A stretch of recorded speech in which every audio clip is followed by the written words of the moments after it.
a parte difícil é entender o que faz falta. Enquanto a relação paterna ela não existe, você não tem dimensão do que é aquela figura, então você romantiza, né?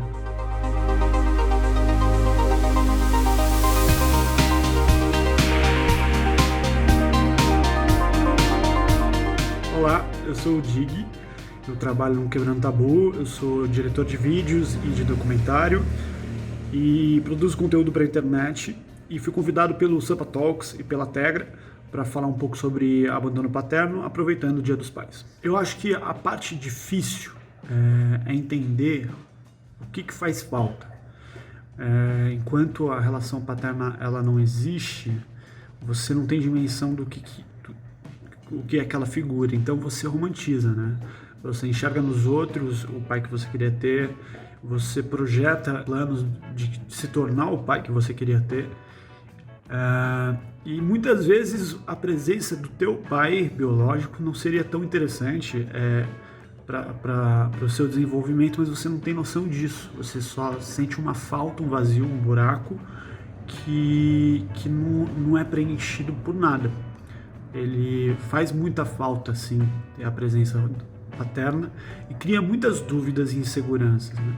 Eu acho que ao longo da minha vida eu busquei muitas formas de agradar as pessoas porque eu precisava de algum tipo de validação, sendo que eu não tive a principal validação, né, que viria dessa figura paterna. Eu acho que o efeito do abandono paterno ele ressoa sobre todas as relações.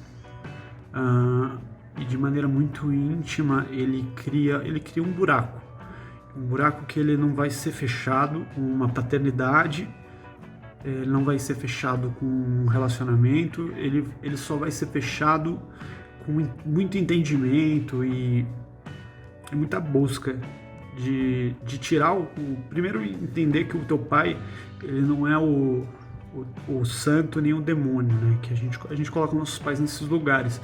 Ele é um cara que virou pai. E aí o que ele faz com isso? Eu tô atingindo uma idade que eu já passei da idade que minha mãe virou mãe, mas eu tô indo para um caminho que eu vou chegar no momento que meu pai virou pai.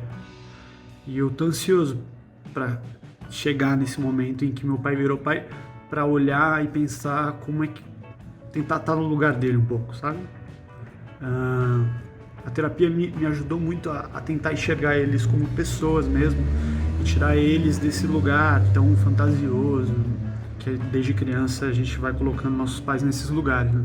Quando eu penso em paternidade, eu penso no que ela me causou, eu penso em abandono. Então é muito difícil quando a gente não tem referências masculinas de cuidado, de amor, de pertencimento, de afeto, de acolhimento. Eu entendo perfeitamente hoje em dia o comportamento do meu pai em relação à paternidade dele reflete muito o que ele aprendeu dentro de casa, né? As referências que ele teve sobre o que é ser homem. E eu acho que o homem ele ignora, né? Ele ignora todas as suas falhas, né? Ele tenta não pensar sobre elas, ele tenta não pensar sobre os seus erros, ele tenta recomeçar sempre, né? Quando você pensa que existem muitos filhos abandonados, e às vezes eles são do mesmo pai, para mim isso representa a necessidade que a gente tem de reinventar a nossa masculinidade, né? Reinventar porque o homem ele é ensinado a sempre recomeçar, a não consertar, né?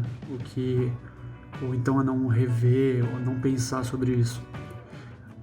Uma vez eu vi um depoimento de um homem que cometeu uma série de assédios com uma pessoa que trabalhava com ele, que ele reconhece que foi um assediador, e ele diz isso, que o grande problema é que ele ignorou, que ele mentiu para ele mesmo, que ele fingiu que nada tinha acontecido e criou uma história e que tava tudo bem o comportamento dele, né? E tudo que ele fez foi não pensar sobre isso.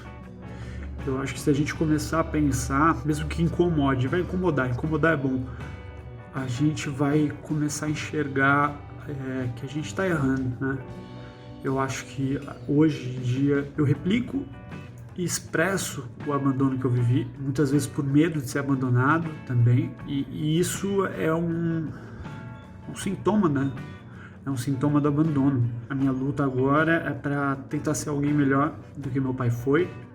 A minha luta, acho que a luta de todo homem deveria ser sobre isso, sobre tentar ser melhor do que os nossos pais, compreendendo que eles foram seres humanos e tiveram as referências que tiveram, mas hoje a gente tem na mão tanta informação e tanta pessoa, grupo disponível querendo ajudar.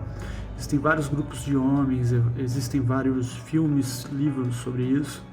Eu acho que a gente tem que tentar reinventar essa masculinidade que não sabe amar e não sabe ser amada, sabe? No meu trabalho, essa pauta ela já virou vídeos, ela já virou documentário, ela já virou... E ela me ajudou, né? Muito. Eu não tô completamente curado, porque isso está enraizado, né, na minha criação, em quem eu sou, mas eu consigo enxergar. Eu acho que é muito importante se a gente pode olhar para os erros e identificar. Quando a gente identifica, é o primeiro passo para não seguir aquele caminho. Então eu vejo dessa forma.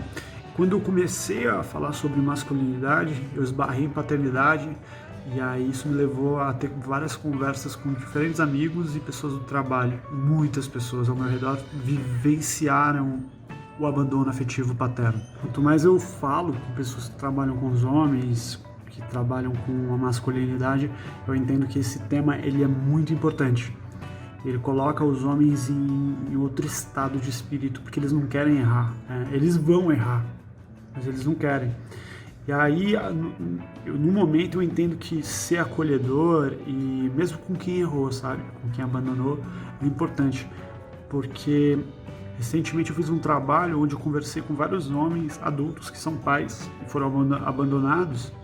E eu senti verdadeiramente que se os pais deles ainda estivessem por perto e quisessem um reencontro, estar próximo, todos aceitariam.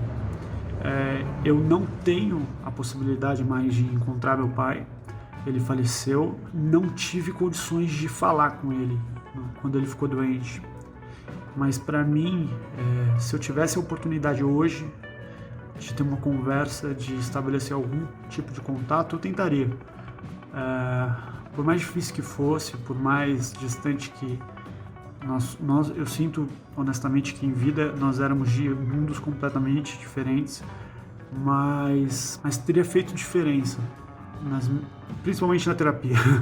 Eu acho que teria feito diferença abrir mão do orgulho e buscar afeto. E aí eu acho que é isso que eu posso oferecer para as pessoas que passam por isso também, amigos, pessoas no trabalho, enfim.